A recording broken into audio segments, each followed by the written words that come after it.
الشيطان الرجيم. بسم الله الرحمن الرحيم. Assalamualaikum warahmatullahi wabarakatuh. Alhamdulillahirabbil alamin. Alhamdulillahilladzi ahyana ba'da amatana wa ilayhi nusyur. Allahumma shalli wa sallim ala Muhammadin sallallahu alaihi wasallam wa ala alihi wa sahbihi ajmain. Billahi rabba wa bil islami dina wa bi Muhammadin sallallahu alaihi wasallam nabiyya wa rasul. Rabbi zidna ilma warzuqna fahma. Rabbi shrah li sadri wa yassir li amri wahlul 'uqdatam min lisani yafqahu qawli. Wala haula wala quwwata illa billahil azim. Amma ba'd. Bapak dan ibu-ibu jamaah salat subuh rahimakumullah. Ini marilah kita senantiasa menjadikan puja dan syukur kepada Allah Subhanahu wa taala telah mengucapkan kita kembali dalam keadaan iman dan Islam. Kabar dan salam mudah-mudahan Allah selalu mencurahkannya kepada kasih kita Nabi kita Muhammadin sallallahu alaihi wasallam. Semoga kita mendapatkan syafaat dari dan amin ya rabbal alamin. Bapak Ibu rahimakumullah, ujian tauhid kita pada pagi hari ini yaitu tentang surga tidak akan didapatkan beroleh kecuali dengan jalan takwa. Allah Subhanahu wa taala banyak sekali menerangkan di dalam ayat Al-Quran mengenai tentang surga dan takwa. Antaranya firman Allah Subhanahu wa taala dalam surah Al-Maryam, surah Maryam ayat 63. Tilkal jannatul lati nurisu min ibadina man kana taqiya. Surga itu yang akan diwariskan Allah hanyalah kepada hamba-hamba kami yang selalu bertakwa. Jadi Allah Subhanahu wa taala akan memberikan, akan mewariskan surga itu hanyalah khusus bagi hamba-hamba Allah yang dalam hidupnya memiliki takwa. Maka oleh karena itu di dalam Al-Quran Allah banyak memberikan nasihat baik kepada manusia secara umum, pada orang beriman, pada Nabi sekalipun, walaupun dia adalah manusia pilihan Allah Subhanahu wa taala. Di mana firman Allah Subhanahu wa taala, ya ayyuhan nas taqu rabbakum inna zalzalatas saati syai'un azim. Dalam surah Al-Hajj ayat 1. Hai manusia, bertakwalah kepada Allah. Sungguhnya huru-hara pada hari kiamat adalah sesuatu yang sangat dahsyat. Ini adalah secara umum bagi manusia, agar manusia itu takwa kepada Allah Subhanahu wa taala. Begitu juga khusus bagi orang yang beriman. Bagaimana firman Allah Subhanahu wa taala, ya ayyuhallazina amanu taqullaha haqqa tuqatih wa la tamutunna illa wa antum muslimun. Hai orang-orang yang beriman, bertakwalah kepada Allah dengan sebenar-benar takwa, janganlah mati kecuali benar-benar dalam keadaan takwa, tunduk dan patuh kepada perintah Allah Subhanahu wa taala. Begitu juga di dalam surah Al-Ahzab ayat 1. Allah Subhanahu wa taala firman, ya ayyuhan nabiyyu taqillah wa la tuti'il kafirinal munafiqin. Hai Nabi, bertakwalah kepada Allah. Janganlah kamu taat kepada orang kafir dan orang-orang munafik. Nabi sekalipun tetap dinasihati Allah Subhanahu wa taala agar menjadi orang-orang yang Bapak dan ibu-ibu jamaah salat subuh rahimakumullah. Maka di sini bahwa takwa itu ada beberapa tingkat derajat orang-orang yang bertakwa. Itu ada tiga tingkatan. Yang pertama namanya takwa lil awam, bagi orang yang awam secara menyeluruh. Yang kedua adalah takwa al-khusus al-khassah. Kemudian yang ketiga adalah at-taqwa al-khass bin khass. Derajat takwa yang paling tinggi.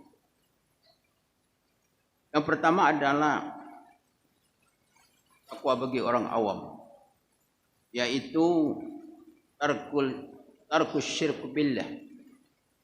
Jadi tingkatan yang paling bawah itu adalah orang sudah dikatakan takwa manakala dia telah memiliki tauhid kepada Allah Subhanahu wa taala. Dia meninggalkan segala bentuk kesyirikan, baik dalam perkataan, ucapan maupun di dalam keyakinan. Jadi orang tidak bisa dikatakan menjadi orang yang beriman, menjadi orang yang takwa selagi mereka itu masih belum terbebas daripada hal-hal yang namanya syirik pada Allah Subhanahu wa taala. Ini yang pertama. Bapak kemudian yang kedua adalah tingkat yang kedua itu at-taqwa al-khusus, yaitu al-imtisaru awamiri wajtinabu nawahi. Tingkatan yang kedua itu adalah orang-orang yang takwa, orang-orang yang telah mampu untuk melakukan segala perintah-perintah Allah. Segala perintah-perintah Allah dan menjauhkan segala larangan-larangan Allah Subhanahu wa taala. Ini tingkatan yang kedua. Di dalam perintah-perintah Allah Subhanahu wa taala ini ada dua perintah. Yang pertama perintah yang harus dilakukan. Yang kedua adalah perintah yang harus atau wajib ditinggalkan. Kemudian perintah yang wajib. Perintah yang wajib adalah ibadah pokok. Perintah yang wajib dilakukan ini ada dua macam. Yang pertama namanya fardu, ibadah pokok. Yang kedua adalah sunnah. Kemudian perintah yang wajib untuk ditinggalkan juga ada dua bagian. Yang pertama adalah haram. Yang kedua adalah makruh. Dimakruhkan. Pertama adalah haram. Dua yang makruh. Jadi yang makruh itu bukan berarti boleh. Makruh itu artinya dibenci Allah Subhanahu wa taala. Tetap larang. Walaupun tidak mendatangkan dosa. Kalau orang yang takwa itu dia tidak melakukan hal-hal yang makruh sekalipun. Ketiga adalah mubah. Bapak Ibu rahimakumullah. Jadi ini tingkatan yang kedua bagi orang yang takwa. Kemudian tingkatan yang ketiga adalah orang yang takwa itu al-khawas bin khawas. Yaitu tarku ma yasghulu an dzikrillah. Orang-orang yang telah mampu untuk meninggalkan sesuatu apapun yang dapat menjadi penghalang bagi dirinya untuk bertakwa kepada Allah Subhanahu wa taala. Jadi meninggalkan sesuatu yang mana sesuatu itu dapat menjadi penghalang untuk dia menjadi orang yang bertakwa, untuk dia beribadah kepada Allah Subhanahu wa taala. misalnya selama ini sholat jemaahnya aktif, begitu ibadah-ibadahnya dia bisa untuk berzikir, bisa baca Quran, tapi dengan bermacam-macam kegiatan sehingga dia mendapat satu kegiatan yang mana kegiatan itu pandang dengan secara materi memang hasilnya luar biasa, besar hasilnya.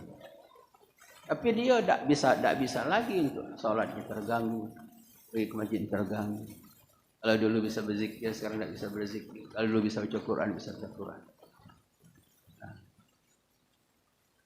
Ini yang seperti ini kalau hal-hal yang sudah menjadi penghalang baginya untuk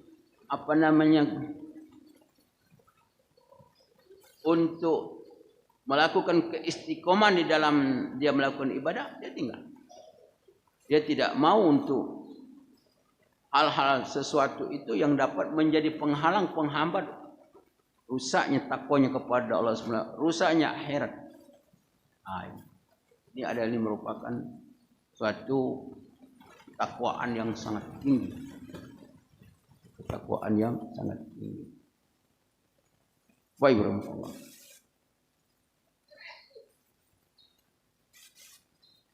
Jadi bahwa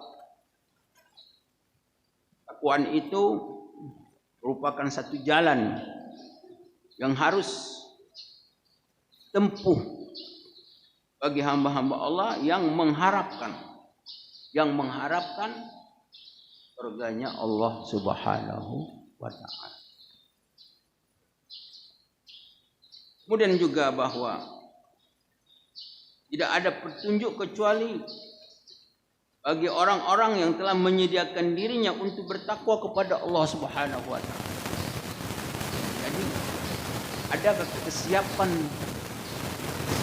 seseorang itu dirinya ingin aja dengan takwa.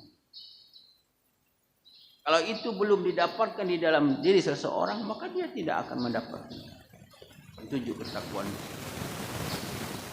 Bagaimana firman Allah SWT, "Zalikal kitabu la raiba fihi hudal lil muttaqin." Dalam Quran itu tidak ada keraguan dalam petunjuk bagi orang-orang yang bertakwa. Jadi orang yang bertakwa dia adalah menjadikan Quran sebagai petunjuk. Dia belajar Quran, dia baca Quran, dia pahami Al-Quran. Karena ada di hatinya kepingin jadi orang yang takwa. Tapi kalau dia tidak punya keinginan untuk menjadi orang yang takwa, dia tidak. Itulah dengan Quran. Jadi ada kesediaan hati seseorang. Katakan para ulama, orang-orang yang ingin menanamkan nilai-nilai ketakwaan kepada dirinya. Bagaimana? Saya ini supaya menjadi orang yang takwa. Berusaha dalam melakukan ketaatan kepada Allah Subhanahu wa ta'ala. Dia sudah termasuk orang-orang yang selalu menanamkan nilai-nilai ketakwaan pada dirinya. Maka dia sudah termasuk kata ulama orang-orang yang takwa. Baik, rahmatullah. Kemudian di dalam menjalankan perintah dan larangan tadi. Jadi perintah itu ada namanya perintah yang fardu. Ada namanya perintah yang sunnah. Itu juga larangan. Ada yang haram. Ada yang makruh. Maka jika seseorang itu telah mampu untuk melakukan hal-hal yang fardu, ibadah yang fardu, salat, puasa, zakat, haji bagi yang mampu. Itu juga meninggalkan buatan syirik kepada Allah, dosa-dosa besar, kan yang haram dan sebagainya. Maka berarti dia telah mendapatkan suatu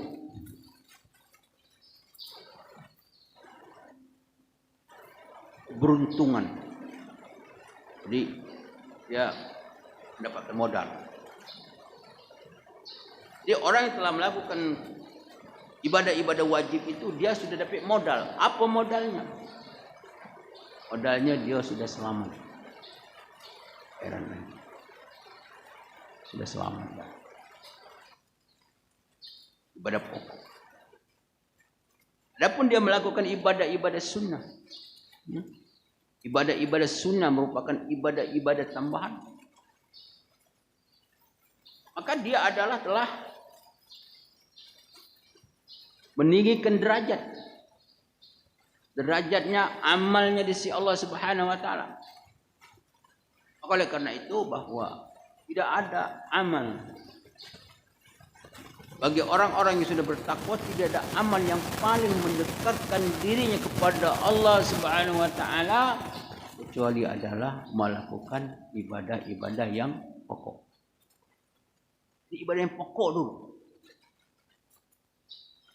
Maka apabila seseorang itu telah melakukan ibadah-ibadah yang pokok sudah sempurna. Kemudian dia adalah melakukan ibadah-ibadah yang sunnah. Maka dikatakan dalam hadis qudsi itu, maka dia akan mendapatkan cinta Allah Subhanahu wa taala. Mendapatkan cinta. Dia menjadikan orang hamba Allah yang sangat dicintai oleh Allah Subhanahu wa taala. Karena dia adalah mendekatkan diri kepada Allah daripada ibadah-ibadah yang wajib, juga adalah sebagai tambahan ibadah-ibadah yang sunnah. Oleh karena itu banyak orang tertipu. Cara iblis menipu manusia, orang-orang yang taat kepada Allah Subhanahu wa taala. Tak harus hati-hati. Sebab ada orang-orang kadang-kadang ibadah-ibadah yang pokok, ibadah wajib, kadang-kadang dia tidak usul. Tapi kalau dia sholat di malam hari, sholat tahajud, begitu khusyuknya. Jadi dia lebih mementingkan ibadah-ibadah yang sunnah. Padahal ibadah sunnah itu adalah merupakan ibadah Allah. Ibadah itu. Jadi bagi orang-orang yang bertakwa itu, kesempurnaan takwa adalah dia harus menyempurnakan ibadah-ibadah yang pokok. Baik, rahimahullah. Kata Ibnu Abbas, Ibnu Mas'ud, kalian bisa selamat di pintu surga karena kemaafan Allah. Jadi yang diandalkan kemaafan Allah Subhanahu wa taala.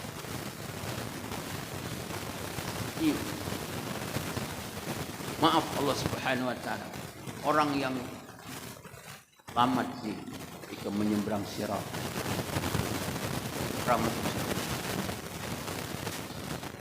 Itu bukan karena amal. Tapi itu adalah kemaafan Allah Subhanahu wa taala. Orang masuk surga karena rahmat Allah Subhanahu wa taala.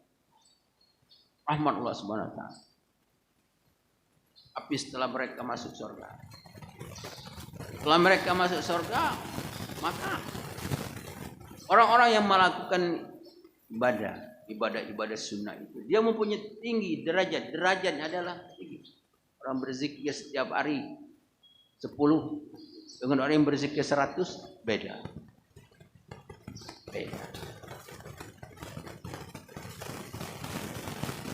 Orang yang rajin melakukan ibadah-ibadah, solat tahajud, solat duha dengan orang yang tidak, beda. Jadi ibadah-ibadah sunnah itu adalah membedakan derajat manusia di surga. Membedakan derajat mereka di surga. Tapi jika mereka ingin mendapatkan rahmat Allah Subhanahu wa taala, maka syaratnya apa? Dia harus memiliki takwa di dalam kehidupan. Wa ibrahimullah. Itu juga orang-orang yang bertakwa itu, orang yang bertakwa itu sifatnya sering kita sampaikan di awal surah Al-Baqarah, begitu juga di dalam firman Allah Subhanahu wa taala, darul akhirah naj'aluha lil ladzina la yuridun ulwan fil ardi wala fasadan wal akibatu lil muttaqin. Kampung akhirat itu Allah jadikan bagi orang-orang yang tidak menginginkan uluan fil ardh, yaitu sombongan atas bumi, wala fasadan wal akibatu lil muttaqin, tidak berbuat kerusakan dan kesudahan hanyalah bagi orang-orang bertakwa. Orang yang tidak bertakwa dia tidak dapat surga. Karena Allah Subhanahu wa taala tidak menjadikan surga itu bagi orang-orang yang uluan fil ardh, sombongan. Kesombongan menjadi penghalang. Wala fasadan. Jadi orang yang takwa itu dia terbebas daripada sifat sombong. Wala fasadan, dan dia tidak berbuat kerusakan. Berkerusakan itu berbuat maksiat. Kerusakan berbuat maksiat. Karena kerusakan yang terjadi di bumi ini karena maksiat. Firman Allah Subhanahu wa taala, "Zakila lahum la tufsidu fil ardh qalu innama nahnu muslimun." Bila dikatakan pada mereka, jangan berbuat kerusakan di muka bumi, mereka mengatakan kami berbuat baik. Apa yang dimaksud dengan berbuat kerusakan? Berbuat maksiat, berbuat dosa. Kalau kita pergi ke Timur Tengah, Arab Saudi, semua negara-negara Iran, dan sebagainya, kita lihat orang gunung yang namanya tandus saja, batu. Kita lihat di Mekah itu kan, kayak alat bikin bukit-bukit setengah batu. Kenapa? Nyuluh Timur Tengah, Yaman. Padahal di zaman Nabi Ibrahim AS dia adalah hutan belukar. Kenapa menjadi tandus? Itulah bukti rusaknya, lokasi kerusakan secara menyeluruh tanah Arab karena dosa-dosa orang-orang yang melawan para nabi dan rasul. Rusak. Itulah kerusakan. Jadi Allah kasihkan bencana alam disebabkan apa? Perbuatan manusia. Jadi orang-orang yang bertakwa itu dia adalah tidak melakukan kerusakan. Jadi manusia-manusia yang memperbaiki dunia ini, ya para nabi dan rasul. Mengajar manusia bagaimana agar manusia itu berbuat kebaikan muka bumi. Karena kebaikan itu yang akan mendatangkan keberkahan. Tanah jadi makmur, tanah jadi subur. Akan mendatangkan rahman Allah Subhanahu wa taala, mendatangkan keberkahan dalam karena orang yang takwa tadi. Launa alul qura amanu wattaqau lafatahna alaihim barakatin minas sama'i wal ardh. Kalau penduduk satu negeri itu beriman dan bertakwa, kata Allah, niscaya akan diturunkan berkahan dari langit, berkahan dari bumi. Maka oleh karena itu, Bapak Ibu rahimakumullah, dalam perjalanan hidup manusia ini, dia adalah satu bekal yang paling berharga. Sekali bekal takwa. Dalam Quran di ayat 1 ayat dikatakan, "Wa tazawwadu fa inna khairal zadi taqwa." Bekallah kamu, kata Allah. Nah, sebaik-baik bekal dalam hidup itu apa? Takwa kepada Allah Subhanahu wa taala. Ini sebaik-baik. Maka oleh karena itu, orang yang beriman, orang-orang yang beriman tentu akan mengharapkan surganya Allah Subhanahu wa taala, maka tidak ada tugas hidup ini kecuali untuk mempertebalkan keimanan, meningkatkan keimanan dari orang-orang yang beriman menjadi orang-orang yang bertakwa kepada Allah Subhanahu wa taala. Jadi semua ibadah yang kita lakukan itu tujuannya satu, takwa. Ya ayyuhan nasu budu rabbakumul ladzi khalaqakum wal ladzina min qablikum la'allakum tattaqun. Hai manusia, sembahlah Tuhanmu yang menjadikanmu dan menjadikan orang-orang sebelummu. Sembahlah Tuhanmu, ibadahlah kepada. Kenapa? La'allakum tattaqun. Mudah-mudahan dengan ibadah yang kamu lakukan, ketaatan yang kamu lakukan itu, kamu menjadi orang yang takwa. Tujuan hidup kita itu takwa. Kalau tanya, nak jadi apa? Orang takwa. Nah, sudah jadi takwa, kalau kita sudah memiliki takwa dalam hidup ini, insyaAllah. InsyaAllah. Selamat. Nah, kunci hidup adalah takwa kepada Allah Subhanahu wa taala. Jadi apa? Jadi pedagang yang takwa, jadi ustaz yang takwa, jadi jabat yang takwa, jadi DPR yang takwa, semua tani yang takwa. Ya. Jadi orang yang takwa itulah orang yang paling beruntung di dalam hidupnya. Nah, dengan modal takwa, insyaallah itu barokah. Rezeki jadi barokah karena takwa. Anak-anak jadi barokah, keluarga jadi barokah karena takwa. Amal diterima Allah karena takwa. Tidak takwa, terima Tuhan. Baik, berahmatullah. Oleh karena itu, marilah kita untuk senantiasa lagi setelah kita melakukan ibadah puasa ini, kita untuk senantiasa istiqomah menjadi orang yang takwa tadi. Ya ayyuhallazina amanu taqullaha haqqa tuqatih wa la tamutunna illa wa antum muslimun. Orang-orang yang beriman, bertakwalah kepada Allah dengan sebenar-benar takwa. Diperintah Allah. Wala tamutunna, jangan sekali-kali kamu mati, kata Allah. Jangan sekali-kali mati, perintah Allah.